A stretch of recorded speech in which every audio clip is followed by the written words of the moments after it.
Can a successor trustee change the terms of the trust? Now, let me define some terms. I'm going to assume you know what a trust is, and that's why you have a question about what can a successor trustee do? So, by way of example, let's say you created your own trust and you are the trustee, but part of creating a trust is planning for the what ifs. What if somebody becomes incapacitated? So let's say you as the trustee have become incapacitated. What's next?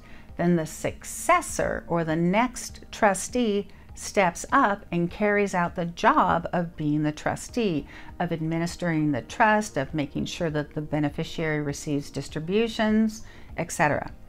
So that's what the successor trustee is. Now, can they change the terms of the trust? That is not an answer I can say yes or no to. All I can tell you, it depends. It depends on how the trust was written originally. Now, let's say that the law changes and the successor trustee must change the terms of the trust to comply with whatever laws have changed. Then likely that's not going to be a problem. But let's say the successor trustee wants to change the beneficiary of the trust. Probably that's not going to be allowed unless somewhere in the trust it said that a successor trustee can change the beneficiaries. Highly unlikely. It's possible, but usually you wouldn't find those types of powers to change who the beneficiary would be. Sometimes a trust might contain something that's called a power of appointment. Can that be exercised by a successor trustee? Again, it depends on, basically what the trust said in the terms of the trust. Other things that the successor trustee might be able to do is, can they trigger this trust into, rather than being a support trust, which is a trust that pays for health, education, maintenance, and support?